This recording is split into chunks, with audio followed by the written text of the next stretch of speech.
So thanks for joining us today, Shane. Thanks for having me, Corey.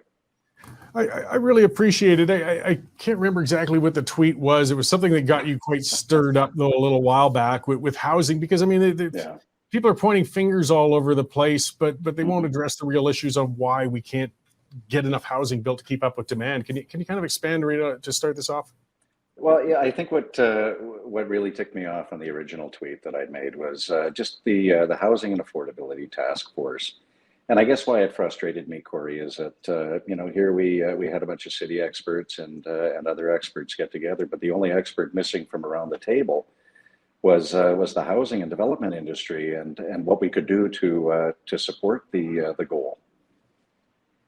Yeah, well, and I mean, well, again, we're just going to frustrate ourselves when we try to look for common sense in the realm of government and committees and task forces, but all the same, we should still call it out when, boy, if it was a medical thing, they would have doctors involved in it. If it was an energy thing, presumably they would have energy producers at least contributing.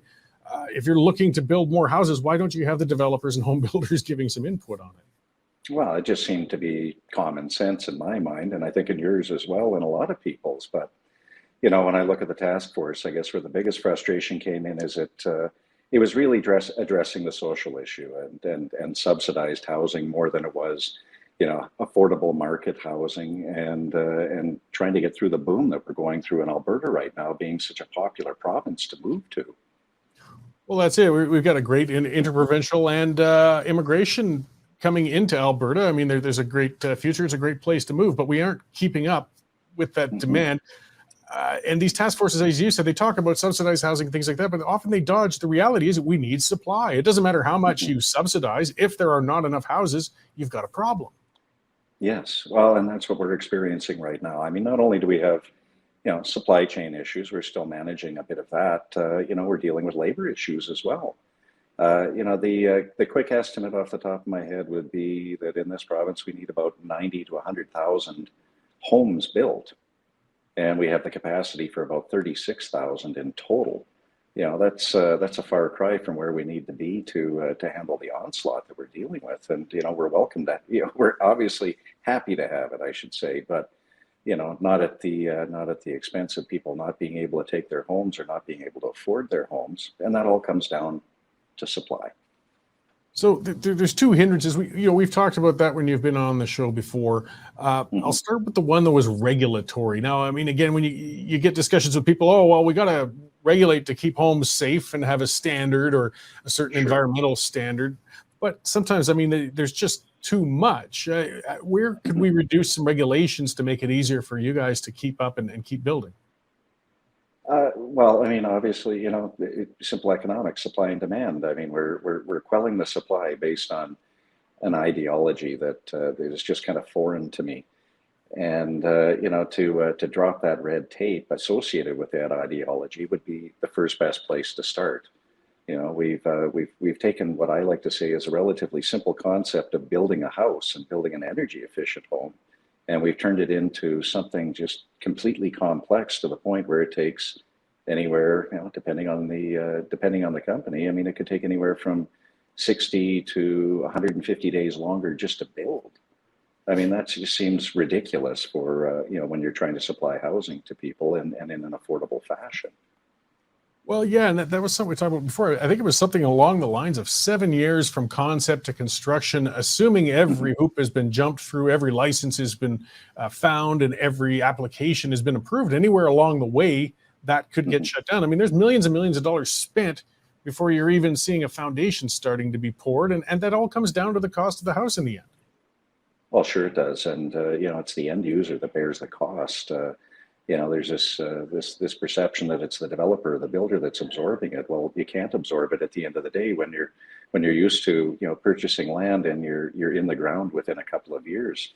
7 years is a tremendously long time, and that just seems to be the norm, and it's getting longer, it seems, every day. So everybody's trying their hardest, and you just kind of long for the days when you had a strong partnership with planning and the city of Calgary, and that just seems to have imploded over the last 12 years. So I see one of the commenters saying when we say homes, doing apartments or houses or both. I mean, I imagine when I say Both. home, I mean both. I mean, it's all Mhm. somewhere where somebody can be housed, and there's demand for each. Are condos facing the same sort of hindrances in trying to get zoned and built as houses are?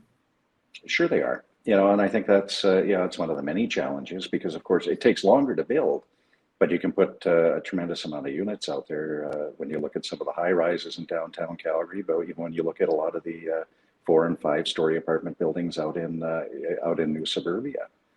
It takes at least a couple of years just to get the approvals in place, and by then you may have missed the market. But in this case, you could probably build it now, and people will just generally come. But why such a holdup when you've taken care of everything that's written in black and white? Why are we dealing with a file manager who wants to put their own personal touch on it? I'm just kind of baffled by all of that.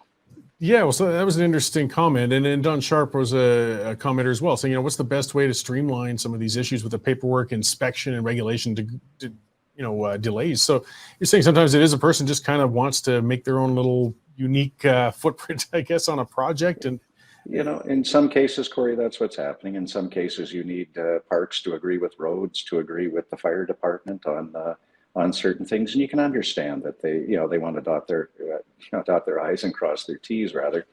But I mean, ultimately, what we're trying to do is we're trying to provide housing, and the longer it takes, the more expensive it gets because every day costs you more and more and more.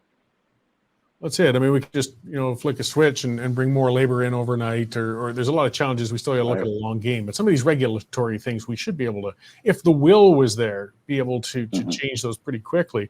But you mentioned ideology as well, and it's not unique to Calgary. That there seems to be a mhm, lot of municipal governments that have a fixation on urban density and fighting outward yes. growth of the cities. And that makes things problematic as well. I mean, inner city infills are beautiful, but they aren't cheap, and we need stuff a little faster and a little wider if we're really going to meet that need. Well, and that's really it, Corey. That's the challenge with the ideology is that, it maybe works in theory, but, this isn't Europe. We're not building up as much as we are building out.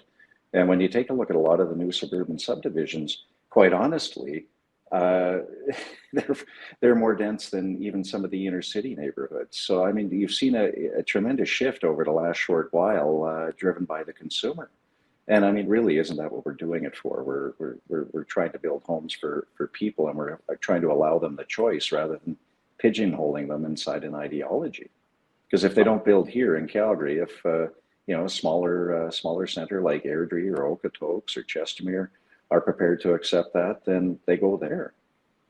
Which actually leads to less density and all those things that they were ideologically opposed to in the first place. I mean, they're trying to save the Hmm. world and reduce emissions. Well, we have people commuting a longer distance to get to work because they've been ironically driven out of the city environment for affordability reasons. Sure, they do, and that's ultimately what you're going to start to see happen. I think is if the city of Calgary is going to be more of a challenge, a lot of these smaller centers are prepared to take that tax base, and they'll still be working in Calgary, and you're not going to see the taxes from them. Well, and we're seeing that in Calgary, for example, with the industrial for sure. If you go north of the city into Hmm. the Rocky View, holy cow, are they putting up Yeah. warehouses and light manufacturing and all sorts of things? And it's no coincidence that it's just north of the city line. Uh, Hmm. the city's not winning when they're trying these battles. No, they're not, and they're losing out on about another 1,000 acres of that too. So, I mean, again, it gets back to the solutions. As you said, I mean, we got multiple levels of government. That's part of the problem, too, and they aren't Hmm. necessarily getting along. I think the federal government, I saw some signaling. I mean, they're trying the carrot approach with some of the municipal governments, saying they'd have transfers if municipal governments could come up with ways to expand their housing supply. But if you aren't directing that money directly, it could, of course, just fall into that municipal pot, and they still could hinder outward growth of housing, I guess. Well, that's exactly what you're seeing happening, Corey, and I think that's again kind of circling back to the housing affordability task force rather. The focus has been on social or subsidized housing because now we've created a problem. We've created a pricing problem and an affordability problem. And that seems to be where a lot of that's getting directed. And good on them for taking on that issue. But the biggest challenge past that is we're already constrained with labor. So how are you going to build it? You've come up with this great plan, but how are you going to build it? More importantly. Yeah, I mean, you subsidize socialized housing, and then when you pour money into that, when you have the labor crunch, well, then you're actually just going to put the prices of things up even higher because you're pulling Mm-hmm. the labor and supplies into another area. It turns into a self-feeding monster. Another issue we've got, and it's not just the people at the level of needing subsidized or socialized housing, but people are in, if they've recently bought into an existing home and they came in tightly on the financing, the interest rates have been going up, and suddenly they're finding themselves very, very crunched right now and making that mortgage payment. And that's the new challenge that we have, and we faced that last month, where we had 10 homeowners who couldn't take their homes because they no longer qualified with the increase in the rates, and of course now they're requalifying under the CMHC stress test rather, and that just added another 2.5, 2.75 points onto what they have to qualify for. So they no longer qualify for a home. So they were that close to achieving their dream, and now that's gone for now. And it's got to be heartbreaking. I mean, we know now it is so hard to get into the housing market and getting going, saving that money, getting the good credit, tightening the belts, and then, as you said, getting that close and suddenly, and I'm sorry, it might take you a couple more years, if ever, because the cost has just shot up yet again. Yes, yes. So I mean, eliminating that stress test would be the first best thing. And I know that I have a number of people who would argue with me on that, but I just don't think that's a qualification that really needs to be in place anymore. I think if the federal government follows through on their promise that they're not going to continually jack up rates, which they seem to have failed at to this point, then we wouldn't have these same issues. It also works both ways. When you continually increase rates, I mean, that just puts fear in people. Fear that they're never going to be able to get in, they're never going to be able to achieve that dream, and that's creating, that mass rush as well. Well, yeah, you might reevaluate your decision as well. I mean, oh wow, I'm qualified now, but we're one paycheck away from bankruptcy. If we dive in right now, maybe we'll wait and they'll hold back. But I mean, it doesn't get easier for waiting, unfortunately. No. So has your industry or India's industry associations at least been reaching out to the government saying, hey, talk to us, we can work on this? Like, has there been an effort to try and at least get them to realize that they're missing out on an important perspective? There are literally daily and weekly conversations with every level of government possible. The HBAs, the home building associations, rather, across the entire country, even at the federal level, have spent a lot of time with their counterparts in government having these discussions on how to make things more affordable. Now, whether or not they take the recommendations, I mean, that's totally up to the minister and their departments. Well, if they didn't invite your input in the first place, it doesn't sound like they're eager to hear it, unfortunately. But I think they're eager to hear it, but I guess where the challenge comes in, Corey, is that it should have been right up front with the strategy. It shouldn't be, here we've come with a strategy, now you guys figure out how to make it work. And that's where I really get frustrated, is we should have been involved right up front, and it's disappointing that we weren't.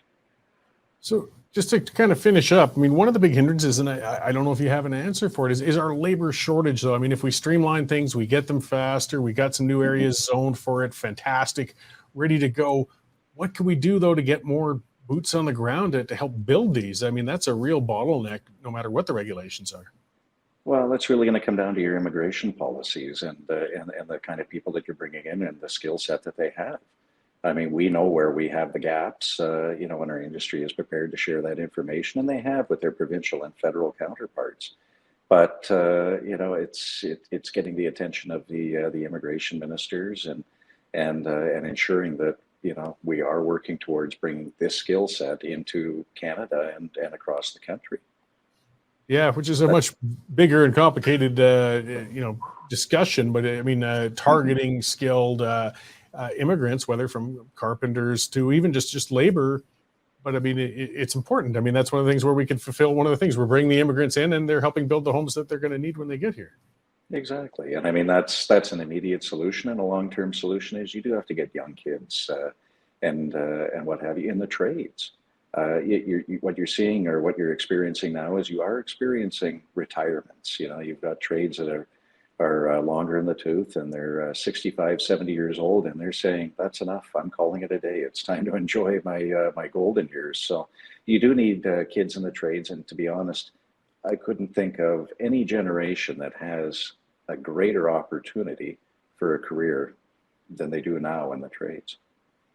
Oh, very good point. I mean, it would take a couple to a few years to get those kids through those programs, but boy, it would pay off for them and us when we get that influx of trained people in the market.